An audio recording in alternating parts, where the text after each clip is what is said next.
Hello, everyone, and welcome to Devcom 2021 and this talk AI for playtesting and VR.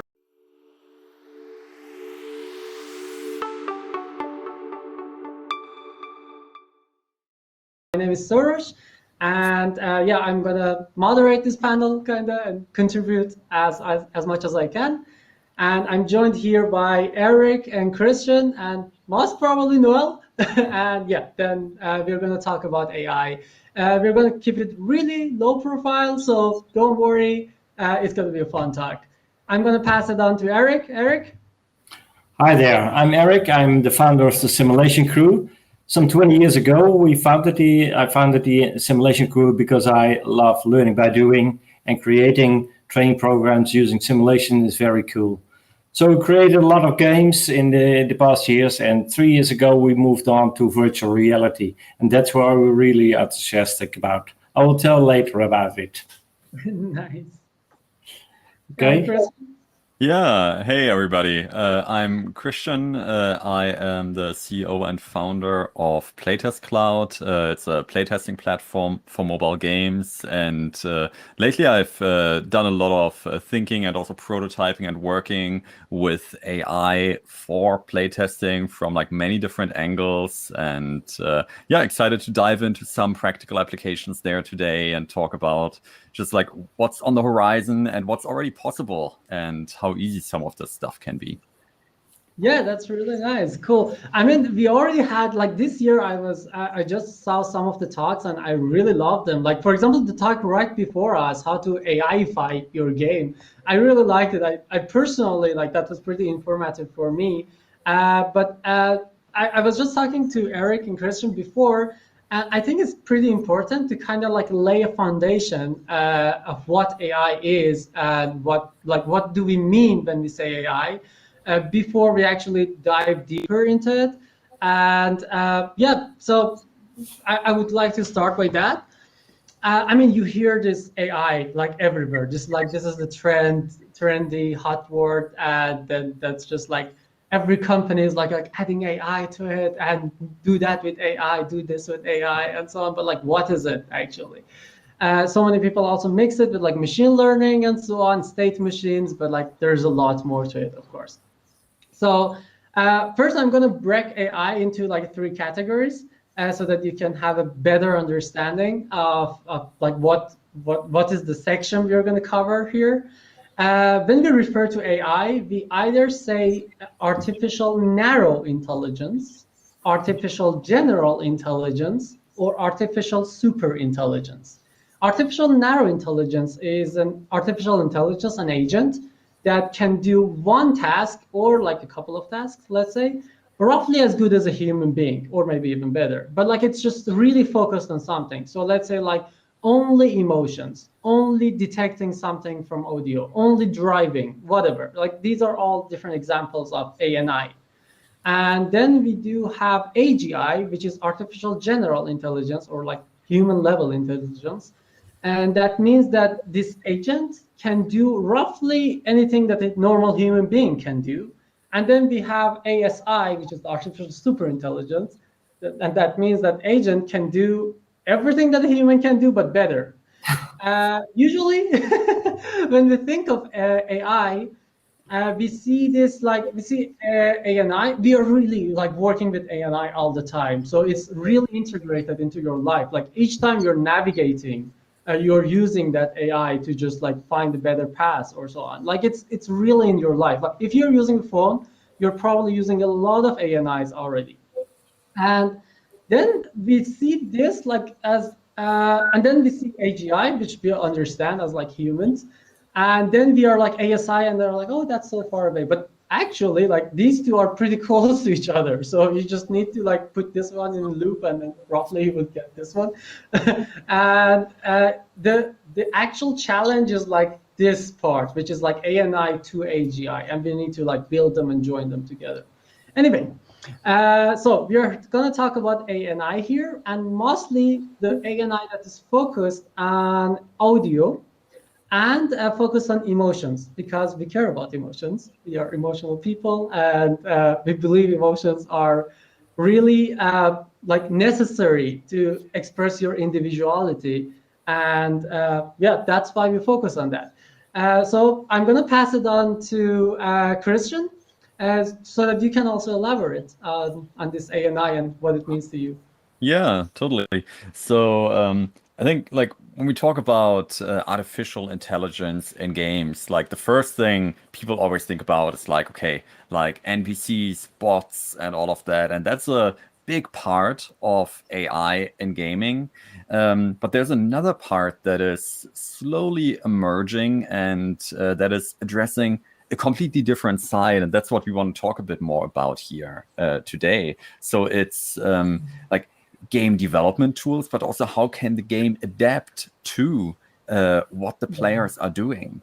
And I'll cover like a bit more of the testing side here because there are some really interesting applications there. So like if we look back a little bit at how AI could help in game development, like I actually want to look back at like the game development process. Like if you're just starting to make a game and you're like developing it, you're making many decisions. And like let's say I'm making like a shooter game, I make decisions about level design, about art, about the overall direction of the game.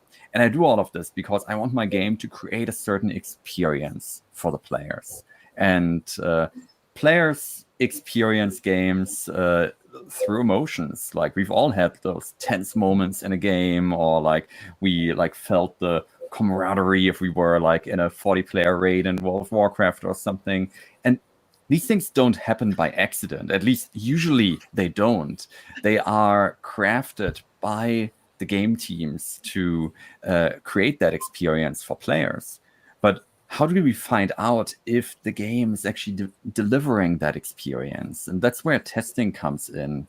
And like we'll get into all of this in just a little bit, but maybe just like as a starting point for like how AI is interfacing with this, you have to think about how this sort of stuff is done right now. So one of the best ways to find out if a game is delivering the experience that the studio wants it to have is playtesting and other user research means. And what that really means is you put people into, say, a room with the game, or you do it remotely these days, and you have them play it. And if we're talking about like a big console title, you know, this could take all weekend. Like you might log like tens of hours of video, and nobody can watch all of that. So you use helpers like surveys, or you give people means to report on their experience, like, hey, how were the last 30 minutes? Or what did you think about this level after you finished it?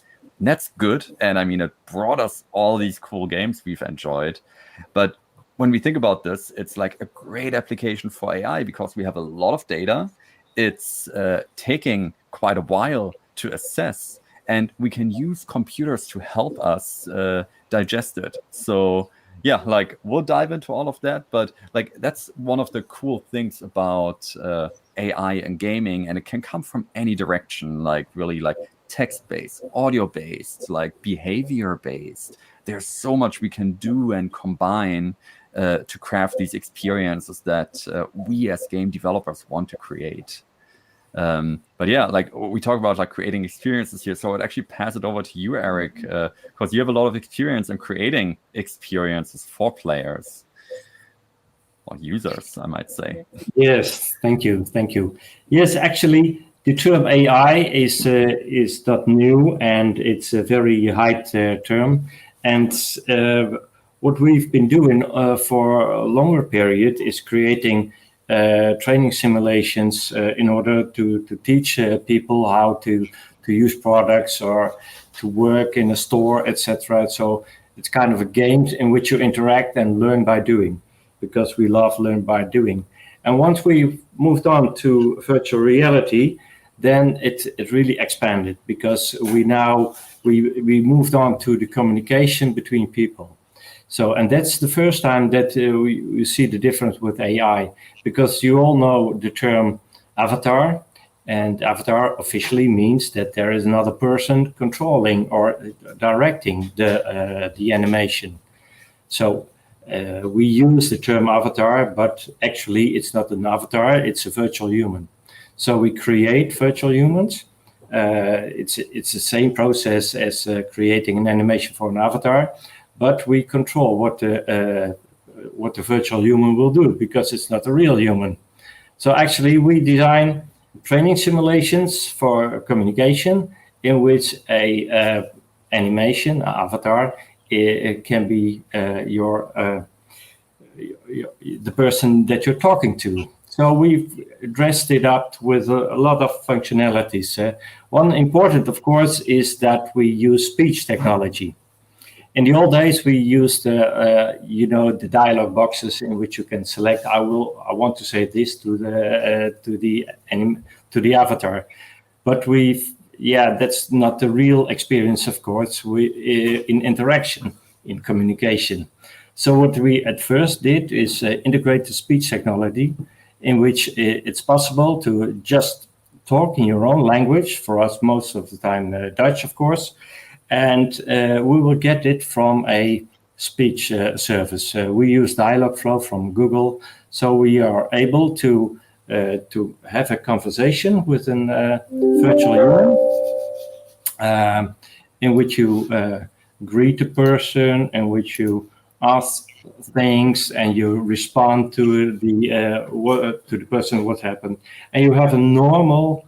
That's what we want to achieve, a normal conversation. So first of all, it's of course the most important is the verbal communication, but we dressed it up with other things because in VR, of course, it's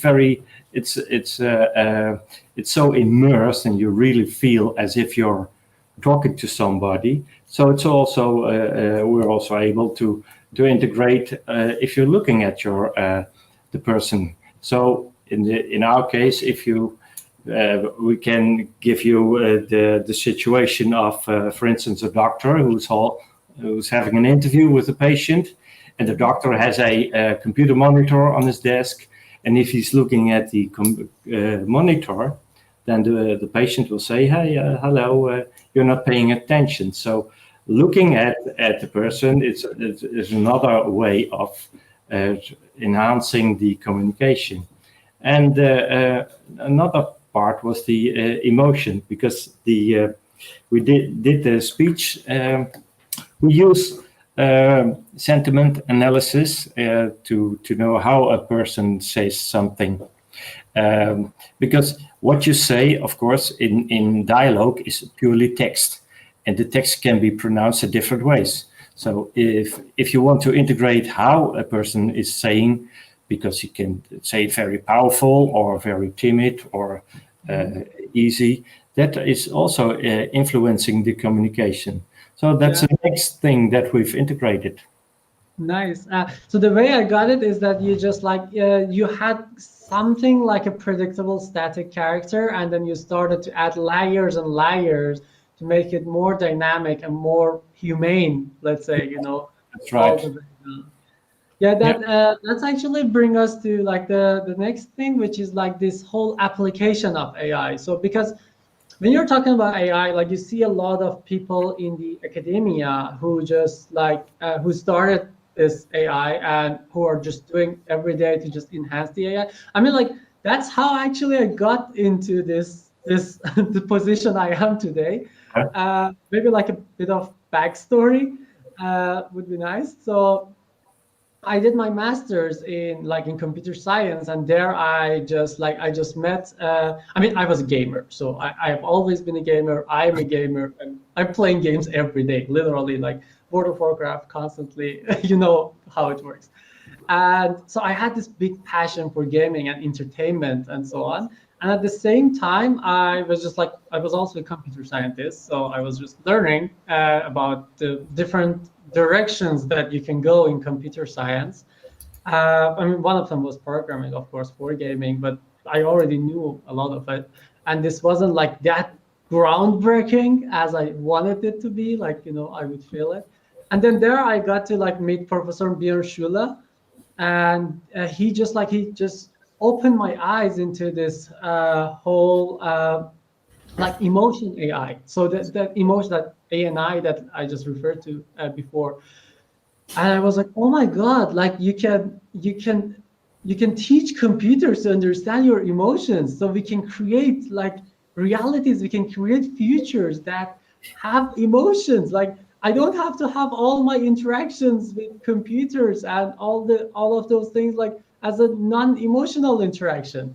I mean, they always communicate, so they like you always get a lot of emotions from them by the output, but there is no input.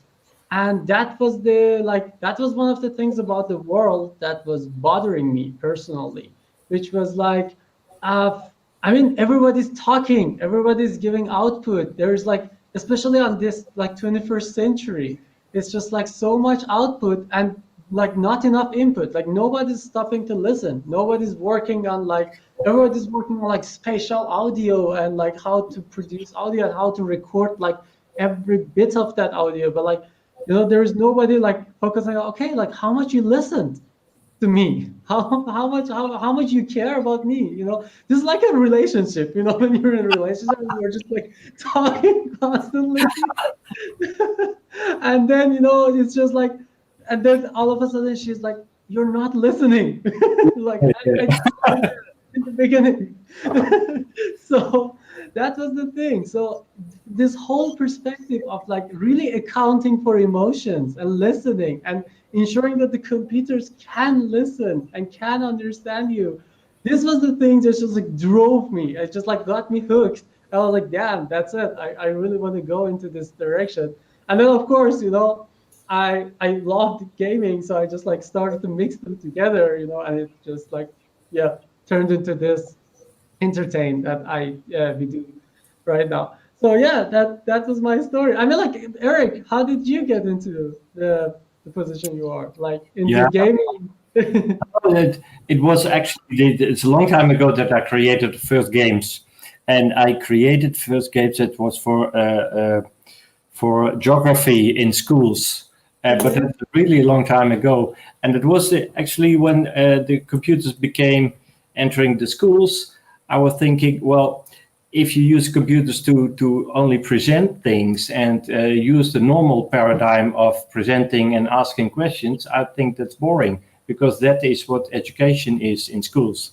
And I was Yes. thinking it's much more fun if you let people explore. So I started the first program game that I created was a game in which people had to find out how erosion in third world came by.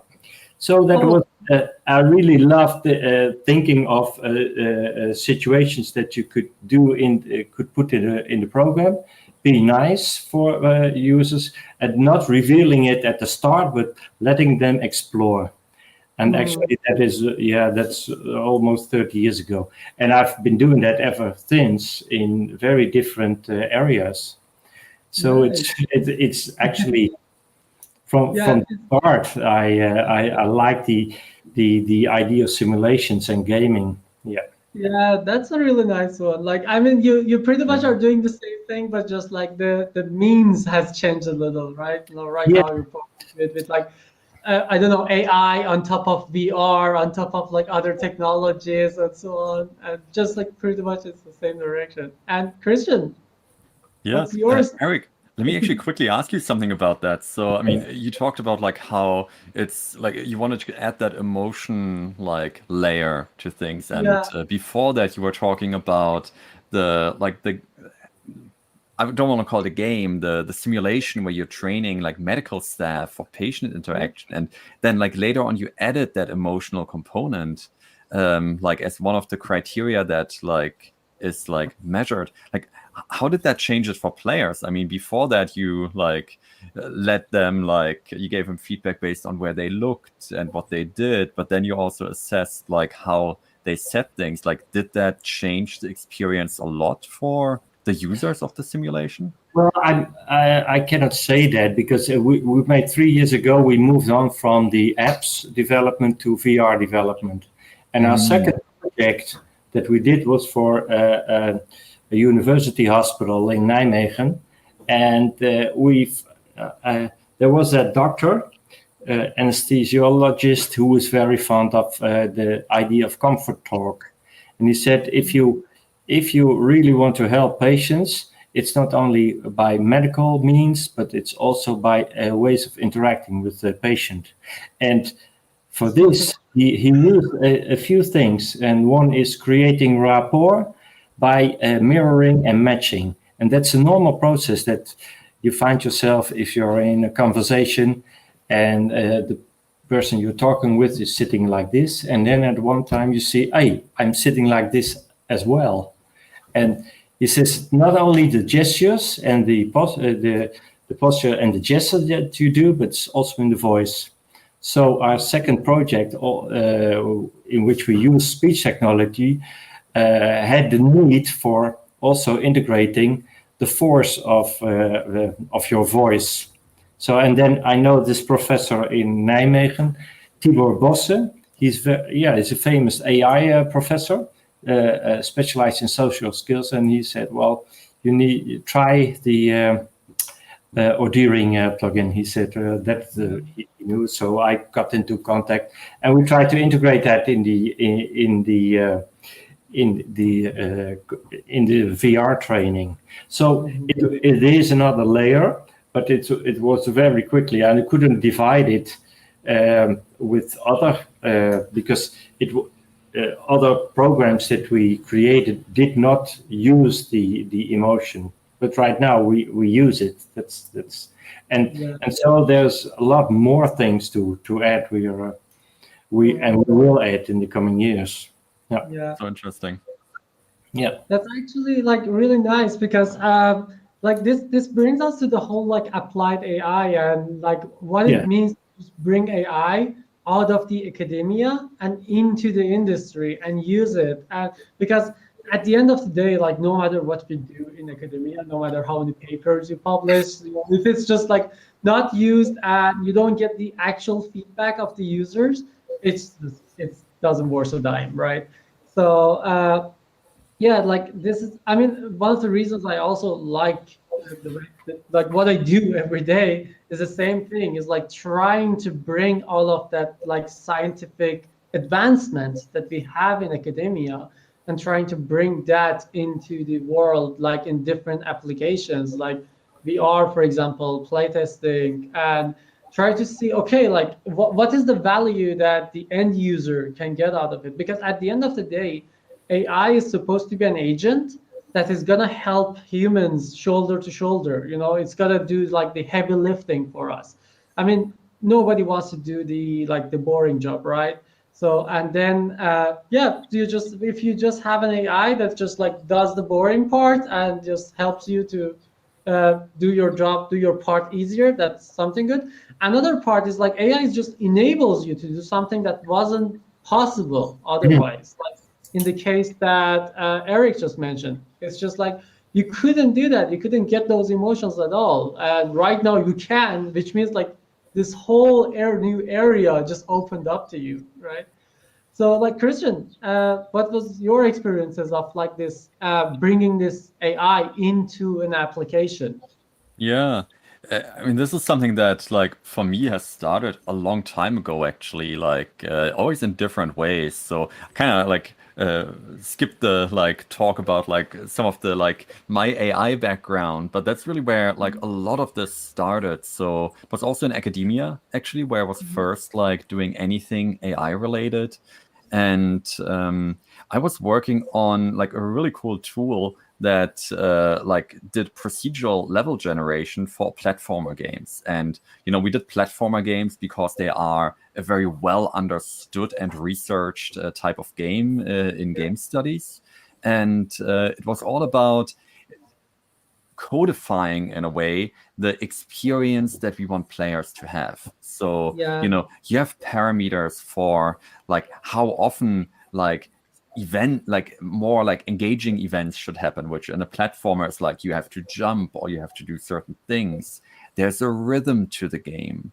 And like then like we build tools out of that would generate levels, but also assess how well like those levels worked. And I love the perspective, how you just like how you put the player experience always in the core of everything, like even if it's like a generation. Yeah, please. yeah. Yeah, and I mean, this is also like I was no longer involved in that project at that time then, but this also sparked like developing the other side of that. So on one hand, we can generate levels and we can like really like in a way like scientifically describe what is a good engaging level to create it. But we can turn that around and we can Yeah. see like the level that you've made here. How would a player experience that? Like, is it like, you know, like when you walk upstairs and they're just like the wrong height and you get like all like shaky while walking them up, it doesn't feel right. Like we could detect stuff like that in these levels based on the same model that like we first used to generate them, but you can score levels like that too, and you can simulate how Nice. players would interact with it. And Yeah. like that was like quite a while ago. I mean, there's a lot of stuff done like that now in really all types of games. And yeah, maybe I give a few examples here, like because that's really like that is stuff that for me also sparked a lot of ideas for how we can bring AI into the game development side to assess and improve like the experience we're delivering. When we talk about playtesting, for example, a common thing is that you're building something and you've got your vision, like I described earlier, and you want to put it out in the world and see, does it really do what you think it does? And it's not so much about, you know, bugs or like, is it working, but is it doing the right thing for the players? And testing that always means we need real people. Up until, you know, we had more AI support. So there have been like some really cool projects in the gaming space that made AI-based tools that helped in the game design. Like one of these examples is actually coming out of King, you know, the Candy Crush people. And they've done usually, you know, if you've played Candy Crush, like you still play probably on level like 10,000 now, and they got there by always creating more and more levels. And like these levels are crafted in a very intricate way. I mean, it's by no means random. Like they introduce new boosters. There's strategy to it in like how you can beat these levels. But because there's a big element of randomness, to really see if you've nailed the parameters, you need to test it many, many times. And yeah, they gave out a paper a couple of years ago of how they have trained AI players to play these levels based on training data they had from all the analytics. Because, of course, you know, every game company these days has like extremely accurate event tracking for like every single thing that happens in the game. And they used this and fed it into a deep learning model to like always predict like what is the next action a human would take, like not what is the most optimal move, but what is something a human would do. And like their whole aim with this was, you know, normally they would like playtest once at the end of like the like 1 week cycle or something for creating a new level pack. Now it is just a thing that they can do during the development. And like there's more and more tool support like this, where you give tools to the developers, the level designers to like press a button, and all of a sudden I have like 10,000 test players who behave very much like real players, try it out, and it tells me, okay, you know, this level is completed successfully 17 times out of people usually need like 40 moves. So like maybe if I thought I'll give them 50 moves, that's actually way too like much. I want them to be a bit more tense while playing it, so I'm going to give them like 41 moves. And this is something that is now, you know, you just have that as a iterative process. And it's like, this is what fascinates me, because like we're sitting on so much data, like, and we can bring this into tools. Yeah. Eric, you seem like you sort of. I'm very curious. How do you do this, Christian? How do you how are you able to test so many different games with using AI? because you need, the thing is creating inputs, I guess, and making decisions.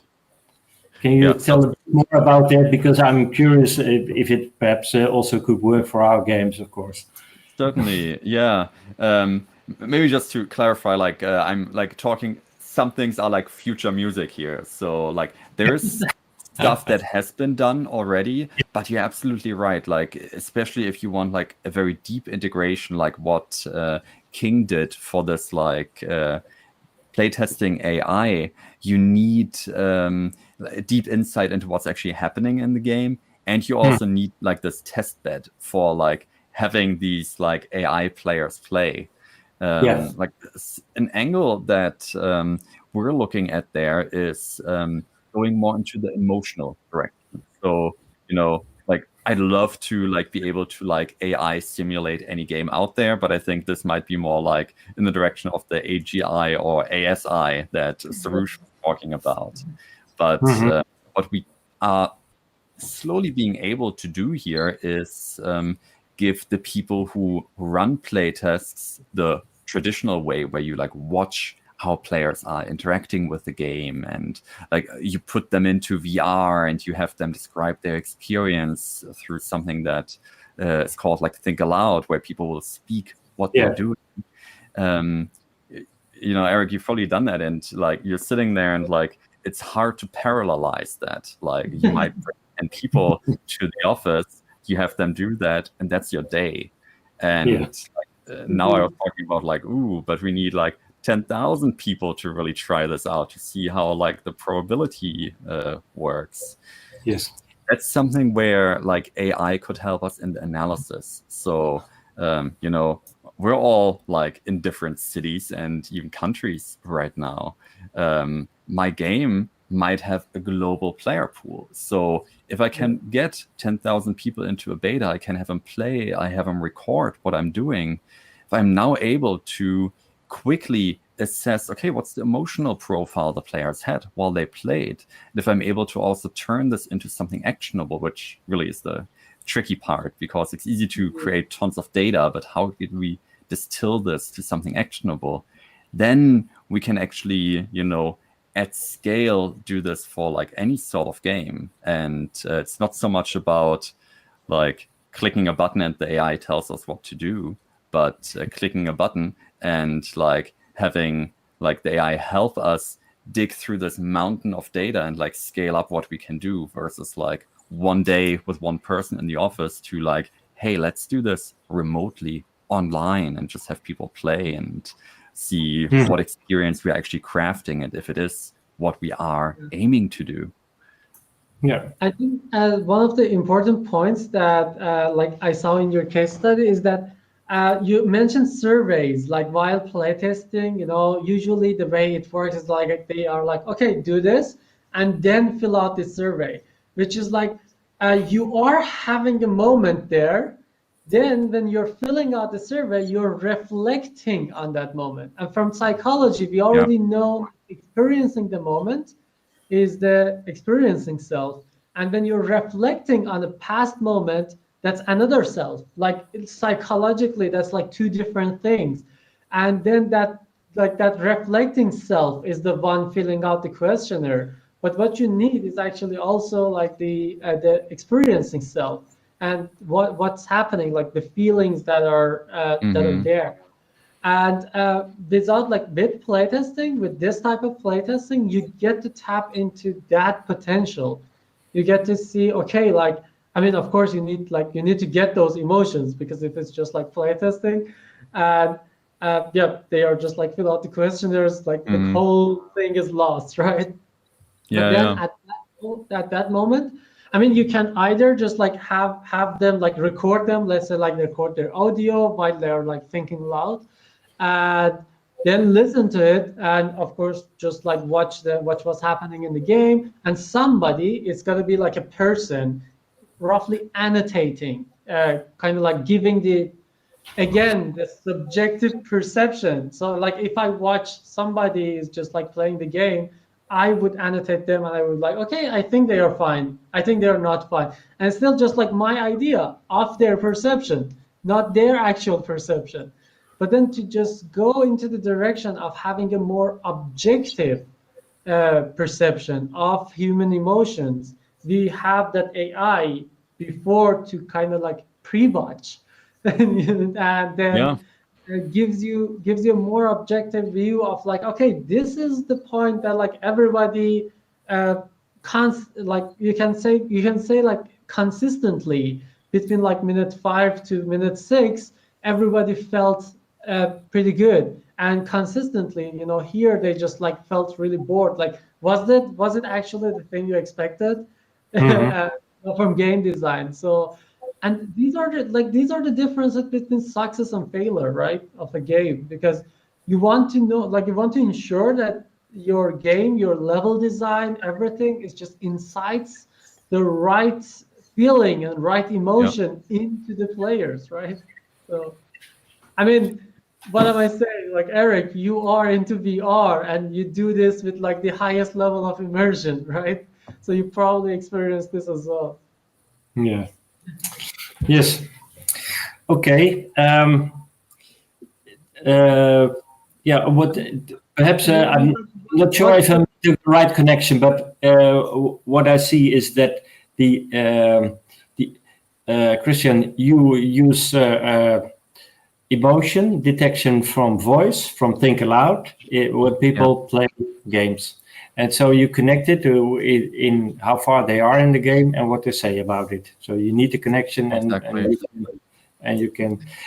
Did you ever consider to use other input as well, from heart rate or eye eye tracking, things like that? Yeah.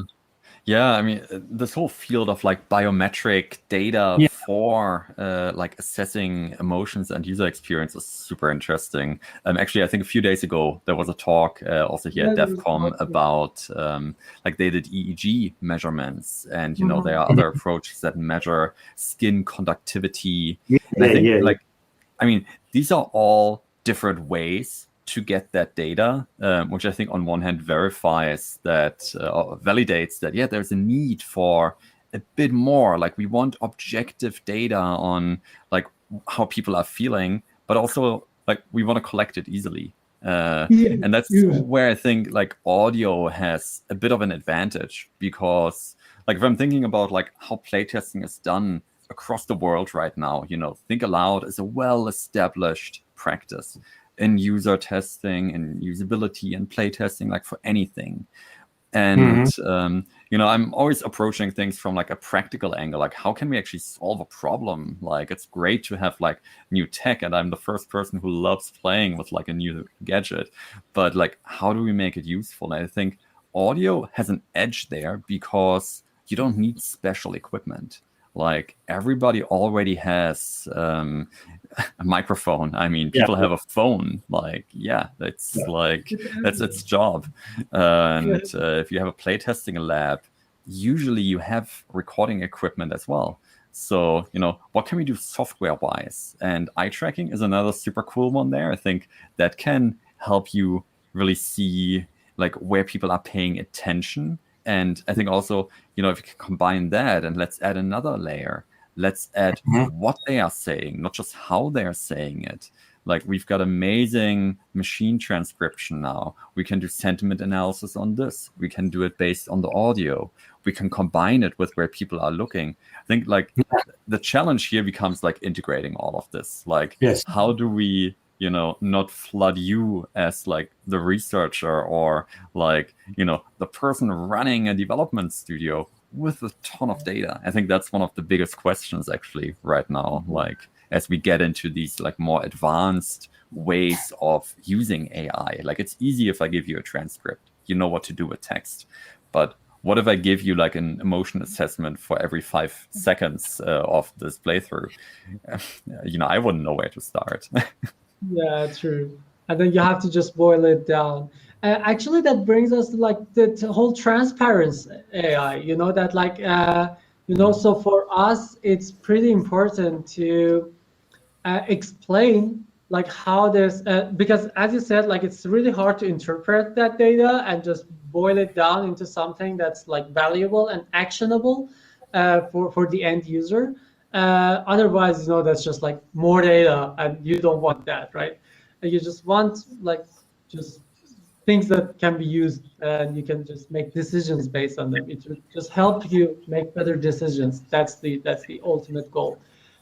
And yeah, here for us, it's like pretty important to, as we create the models, we explain how the model is created, like the whole process and procedure behind it, and to be completely transparent with our customers, and then with their customers, so that they can see like how to, like where they can trust, let's say, like the model, and how they can treat the model. For example, when I'm explaining how we create an AI agent, is like, okay, we get all the data. These are all the emotional data.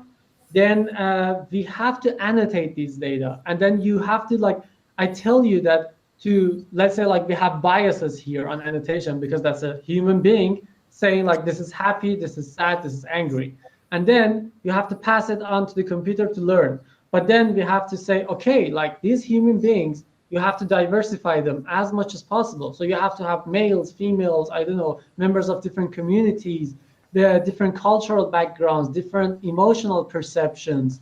And then you have to have these in your annotator group.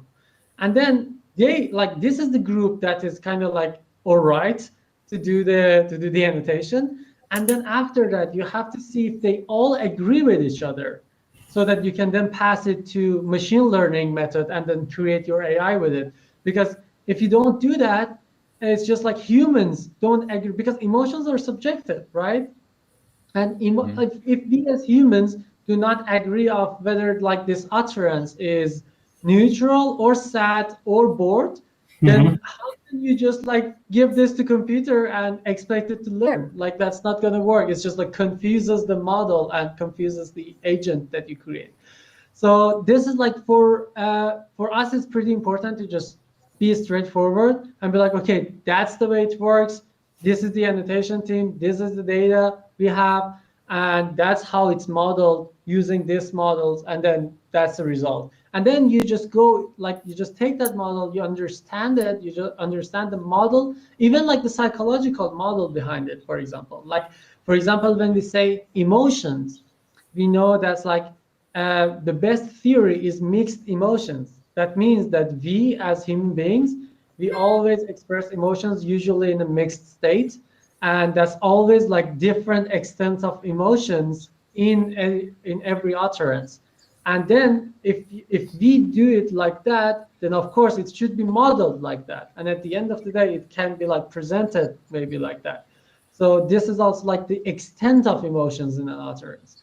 And these are the important aspects that, if you're transparent and you're like pretty clear and straightforward, you can do it. I mean, like, yeah, you can like elaborate, surely, Christian, as like we had this challenge with each other as well, I remember.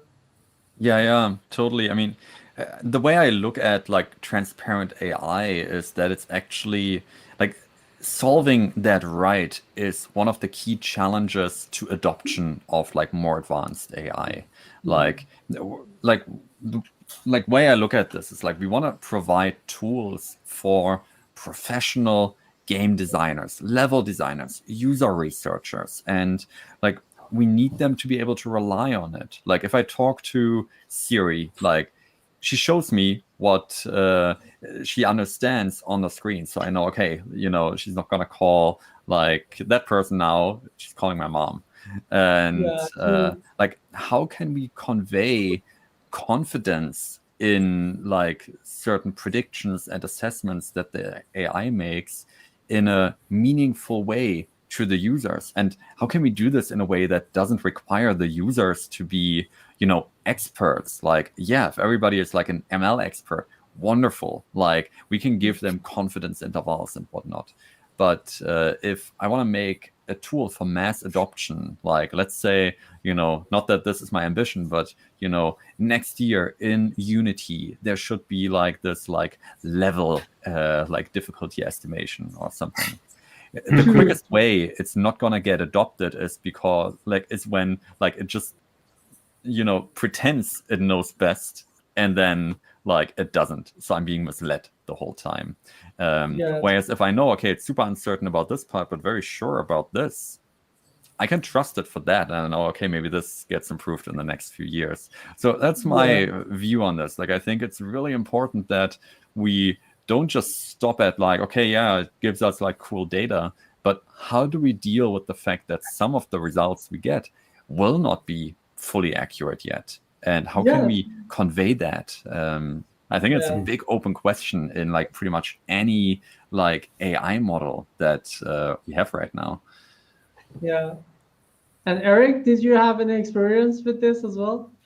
Yeah, not so much, not so much. I've thought about what the idea of transparent AI should be, but for us, we are kind of creating our own system for giving meaningful results to a player in how he communicates, and so I interpret it as being fair and open in how we calculate certain performances for the user, and that's one thing. And the other thing is that as we analyze all text which is spoken, we can really upgrade our level of understanding, which we did.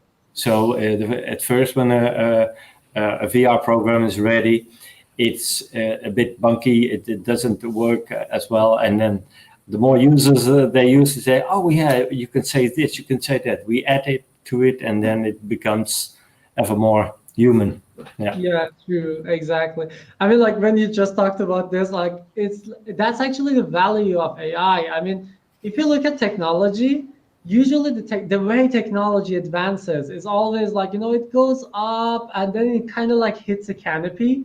Yeah. And then you see like people just start to like work on the canopy. I mean, like look at the games right now. You see them like they're just like improving graphics a little there, a little here, It's just like the same thing kind of like moving. And then all of a sudden there's like something coming, like there is a new thing. Like, when mouse was invented, which was a new form, like not invented, but like adapted, let's say. It was kind of like a new thing, like in FPS games, all of a sudden just like started to boom, and everyone was like, "Oh my God, that's amazing!" So it's like kind of broke through the canopy and just like set a new level. And it was the same. Like we had a lot of these, and I believe AI, especially like emotion AI, no matter the mood, it's just like it's kind of giving us that edge, that kind of like to break through. In general, AI is like breaking through the canopy of technology and setting new levels constantly on different areas. And we really need to ensure that like we just jump on the bandwagon and just join this, because that's also the differentiating factor. Because you like, I mean, if you just look at it from a competitive market, you want to be something like, people want to sell something. We will want to create something that's just like better for the users, first of all, and also like have this competitive advantage, right? I mean, these are the basics. And then this would help you to be more humane, so be closer to humanity, like be better. It's just like in every way that's better. And also at the same time, it just like gives you that like business competitive advantage to just like, break through the canopy and just go up. So I think like this innovative aspect shouldn't be underestimated. Like, have you already felt that as well, like Eric? Yeah, I fully agree. That's the direction. I fully agree, and that's also what I was explaining in when we moved on to VR and the communication training. So we combined a few aspects, and we see there's a lot more, and that's, I think, the challenges for us to integrate it, to add more inputs, but also to integrate it, because it's really hard to have a good running game, as you have so many things that you can do. So we all need to take into account what will happen if a person does this, does that. So we have standard ways of dealing with dark play, for instance, to have a nice end of the game. But we learn that if you have more inputs, you need to know what the effect is, and have an answer for it. So that won't be a big leap once. It will be stepwise. Yeah, true. And Christian, can you just also give us like some more solid examples of like how this helped you? Yeah, certainly. Some numbers, we can touch. Numbers, oh God. I mean, not Yeah. that. You got that. Yeah, I am no, very totally. sorry. Yeah, I mean, I have to one quickly other interrupt. thought I had, and I just want to pick this out again because I think it was really strong. Like Eric, you said like you were talking about like making the AI more human-like, and I think with like making things more human-like, it also means that AI can make mistakes. Humans make mistakes. Like when I'm doing something and I'm saying like, oh no, like I'm not quite sure about this, but I think it's that. How can we get AI to do that? And I think like we're so used to computers being unfailable. Like I put 2 + 2 and it gives me 4. But now, it says, I think it's 4. And like, how do we deal with that? Like, how do we get that across? I think that's an interesting question. That's really important. Okay, yeah, I guess we are almost running out of time. So yes, absolutely. I was about to take it from here. I'm very sorry to interrupt, but we have to leave the stage, sadly.